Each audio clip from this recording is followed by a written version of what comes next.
Buenas a todos, aquí Rasbin. Hoy 14 de abril algunos conmemoramos la República de España, en este caso la segunda, que fue proclamada en esta misma fecha, este mismo día, en el año 31. En mis vídeos yo generalmente procuro transmitir un mensaje reflexivo, algo que incite a pensar y a criticar. Ya sabéis, pensar es dudar, pensar es no aceptar sin antes cuestionar. Intento en cierta forma concienciar a la gente en la medida de lo posible a través de mis vídeos, independientemente de la poca o nula repercusión que yo pueda llegar a tener. En el vídeo de hoy os hablaré brevemente acerca de la República y rendiré un pequeño homenaje a una persona que yo intelectualmente aprecio mucho y que además es uno de esos republicanos fundamentados. Es decir, no es un republicano simplemente para quitar al rey, es una persona que tiene propuestas, explica cuándo, dónde, cómo y por qué, entre otras cosas, hay que llevar a cabo la República. Sé que hay muchas personas, muchos republicanos a lo largo de la historia de España dignos de mención, pero como tengo que elegir, desde mi punto de vista he elegido bien.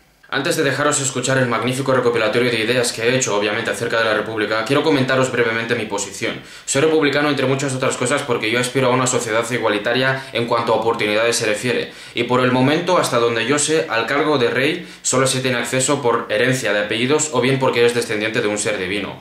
Este sistema en el que solamente se puede optar a un cargo mediante el nacimiento me parece más bien característico de la época medieval, de la Edad Media, de cuando se vivía en la gleba, donde el hijo del señor amo, del señor feudal, iba a ocupar el mismo cargo simplemente por heredar esos apellidos.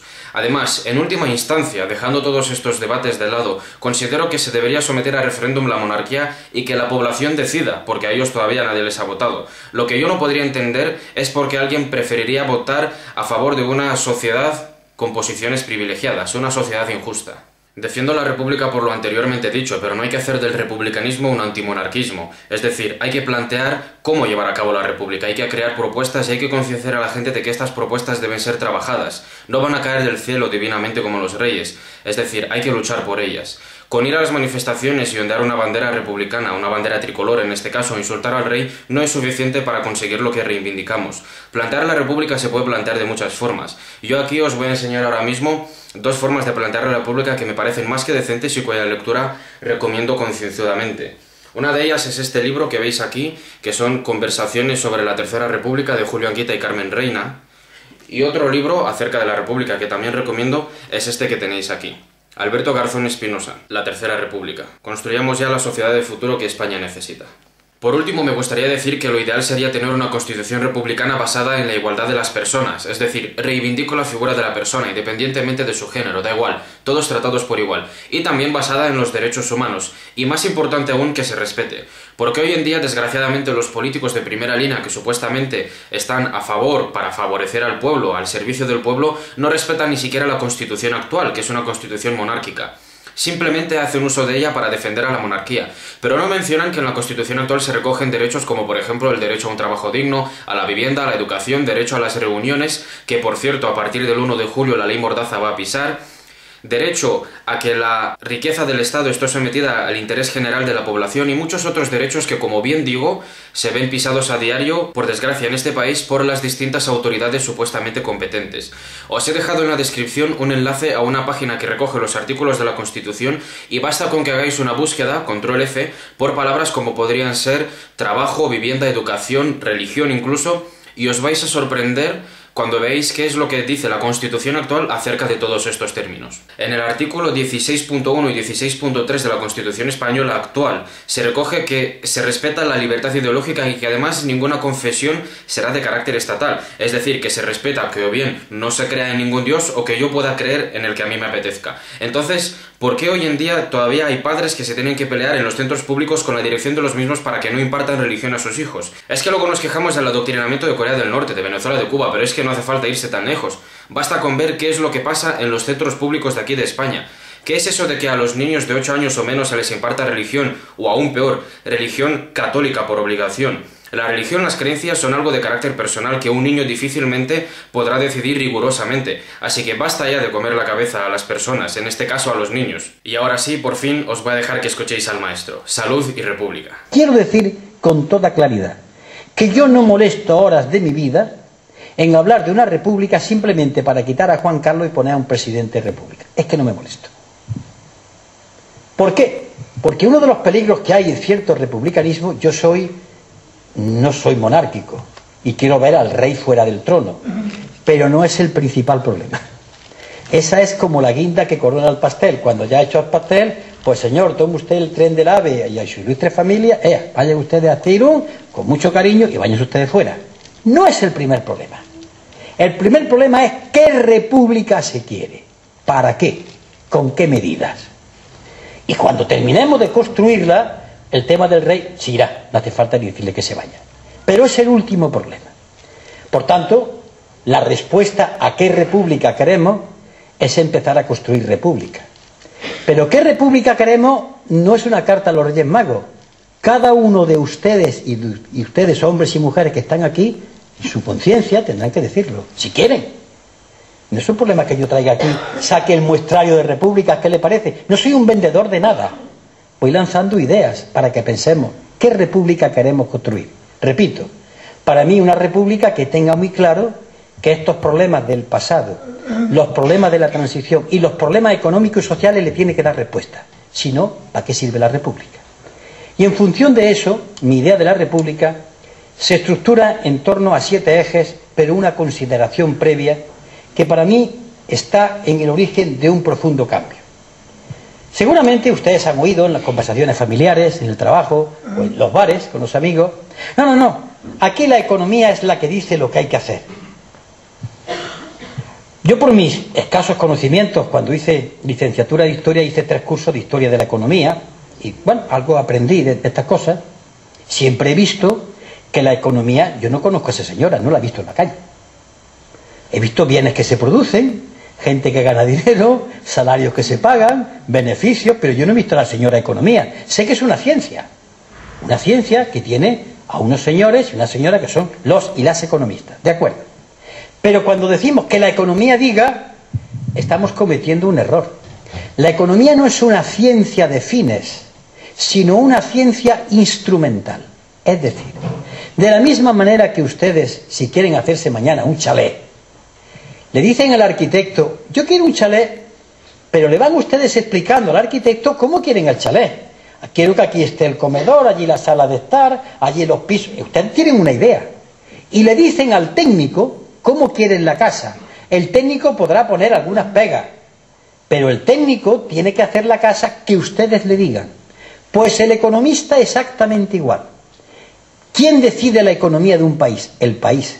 Y a partir de ahí, obedeciendo las instrucciones, los economistas desarrollan con su ciencia y su técnica la propia ley económica. Si no estamos, porque claro, la economía que ahora mismo hay es la economía del beneficio inmediato. Ustedes mismos, si han tenido un pequeño ahorro, ¿dónde lo han invertido? ¿Dónde se generaba riqueza? ¿Dónde se vengan a producir más beneficios? Ustedes, los que tengan un fondo de pensiones, ¿por qué han invertido dinero en un fondo de pensiones? Porque esperaban que en su día tuvieran un fondo de dinero cuando ustedes se jubilaran. ¿Qué se ha hecho con ese dinero? Ustedes no lo saben. Ustedes han esperado. ¿Cuántos españoles se han quedado estafados con los famosos fondos de inversiones? Se han quedado pillados porque esperaban el cuerno de la abundancia. Por tanto, el principio fundamental es que la economía es una ciencia instrumental, que tiene sus leyes, que tiene sus métodos, que tiene sus procedimientos, pero siempre al servicio de una decisión de entidad superior. Leyes hacen falta. Miren, ¿cuál es el problema? El problema es que el poder, y el poder es los bancos, fundamentalmente, están en contra de la inmensa mayoría de los intereses de los españoles. Objetivamente, porque lo estamos viendo. Es cuestión, por tanto, de que, fíjese, no hay que inventarse leyes, sino que se cumpla la Constitución. Porque el hecho terrible en este país es que los distintos gobiernos han estado legislando contra los principios de la Constitución y solamente sacan la Constitución para hablar de la monarquía, pero no para cumplir el derecho a la vivienda, el derecho a la salud, el derecho a la enseñanza, salarios dignos o tener una fiscalidad justa. Para eso no hay Constitución. Y de medios de comunicación que aplauden y que critican cómo es posible que a una infanta se le pueda imputar. Porque todos ellos son la casta de intocables desde el siglo XVI. Ellos piensan de verdad que no hay razón, que no hay justicia, que hagan con ellos eso, que un miserable juez, que por cierto es de Córdoba, le incoe un expediente a la infanta, pero ¿dónde se ha visto? Son la casta. Se lo creen, porque han tenido siglos gobernando, consideran que es normal robar, porque ese es su nombre, robar. Consideran normal que cuando delinque un banquero, una vicepresidenta del gobierno, doña María Teresa Fernández de la Vega, coja el teléfono y le diga al fiscal que no ataque al señor Botín. Lo consideran normal. Y claro, cuando se le habla de la ley, se ríen. Utilizan la ley para hablar de la monarquía. Utilizan la ley, pero cuando nosotros seamos capaces de coger la ley y devolvérsela y decirle, sois los delincuentes vosotros, en ese momento ya empezaremos a ganar.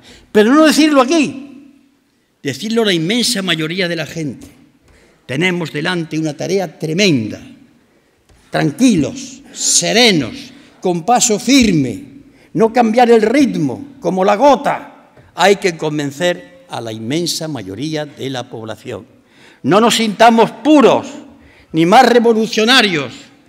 Vamos a sentirnos gente que tiene la suerte de haber visto ciertas cosas y que con el ejemplo que estamos dando mucha gente, sobre todo los compañeros de este campamento Dignidad, puedan llevar esa dignidad a los demás.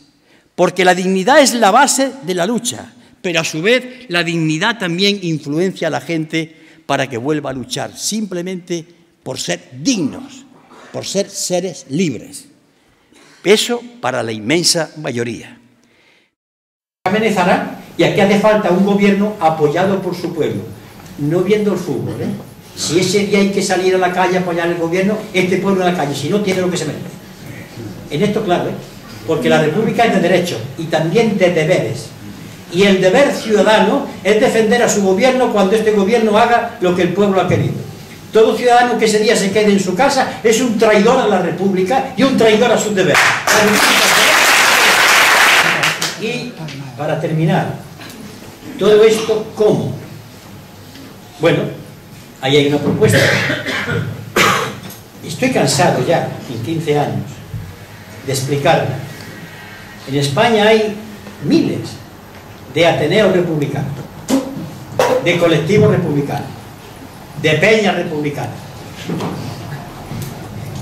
Muchos de ellos, no todos, se reúnen el día 14 de abril, tremolan la tricolor, van a las manifestaciones de todos con la tricolor. Muy bien. Bueno, ¿para qué república? ¿Por qué colectivos republicanos no cogéis este texto, lo ponéis verde, rajarlo, quemarlo, pero leerlo o traer otro? Empezar a hablar de la tercera república que queréis. ¿O es que todo el día hablando de la segunda va a resolver el problema? Este es nuestro desafío. A esto se le llama en política proceso constituyente, que es muy sencillo, que el pueblo poco a poco se va dando cuenta de lo que tiene que hacer y lo descubre él se va dando cuenta, pero tiene que tener curiosidad por lo que pasa. Yo no quiero saber nada. ¡Hala! Averíguate. Porque eso sí, la república no es para gente que no quiere saber nada, ¿eh? Porque entonces la república, ¿para qué te digo a ti? La república es para gente que quiere saber, aunque no coincidan en todo, aunque tengan que debatir para buscar la verdad o por lo menos la propuesta que los une. Es el único camino, se llama proceso constituyente. Y tienen que comenzar los republicanos, porque en la historia de la república hay una frase del general Prim tremenda, pesa como una losa. Cuando el general Prim estaba exiliado en Londres antes de la revolución que en Cádiz tuvo el general Topete, el levantamiento de la escuadra que hizo caer a Isabel II. Cuando cae Isabel II en las Cortes Constituyentes republicanas, las Cortes Constituyentes, Prim dice, señoría, en España no hay republicano, ni lo va a haber, nunca. ¿Por qué? Dice, porque ser republicano significa entregarse a la causa de los demás y los españoles son muy dados a quedarse en su casa. Desde el mismo momento de su proclamación, la Segunda República se vio obligada a afrontar muchos problemas y dificultades. Los señoritos, por poner un ejemplo, cuando los campesinos les pedían trabajo, respondían, comed república. El 10 de agosto de 1932, el general Sanjurjo protagonizó el primer intento de golpe de Estado contra la legitimidad republicana, 2 años antes de aquel levantamiento de Asturias, al que a algunos les gusta señalar como el origen de la guerra civil. Pero lo que estas personas callan es que mientras el general Sanjurjo no fue fusilado por su traición al gobierno republicano, El levantamiento felón, ilegal e injusto de Franco se caracterizó desde el principio por auspiciar una represión espantosa, sistemática y bendecida por la Iglesia. Otra anécdota curiosa es que el nombramiento que se le otorgó a Franco en la Junta de Burgos por los militares golpistas fue el de jefe de gobierno del Estado, es decir, presidente del gobierno. Pero el motorista que llevó la orden a la imprenta, por mediación del hermanísimo Nicolás Franco, cambió el texto de tal manera que el presidente del gobierno pasó a jefe de Estado. Un golpe de estado de imprenta. Hubo muchos militares que no apoyaron el golpe, unos fueron asesinados por los rebeldes, los sediciosos, y otros fueron juzgados. ¿A qué no saben ustedes el delito que se les imputó? De rebelión militar. Es decir, los rebeldes, los que habían abortado la fuente de legitimidad del Estado, acusan a sus compañeros de armas, que han sido fieles al gobierno legítimo, de lo que ellos han hecho. Sobre esta monstruosidad jurídica se ha levantado el franquismo. Hoy se oye decir desde Esperanza Aguirre a otros del mismo pelaje que la República era una cosa tan mala que justificó el levantamiento. Todos estos detalles han sido silenciados. Franco se incorporó imponiendo sus condiciones, y por supuesto todo esto lo sabía perfectamente la Iglesia cuando emitió su pastoral justificando el levantamiento. ¿Quiere decir esto que la República no cometió errores? Muchísimos. Pero si por los errores que cometen los gobiernos tenemos su levantamiento militar, yo creo que aquí todos los días tendríamos un generalito en la calle. No se justifica. Aquello fue un acto de sedición. Se implantó un régimen fascista. Si me veo obligado a citar todo lo que me interesa de este libro, lo acabo leyendo íntegramente. Es un libro muy recomendado, muy pequeñito, pero muy intenso. Julio Anguita, Rebelión. Por cierto, este libro vio finalizada su impresión el día 14 de abril de 2014.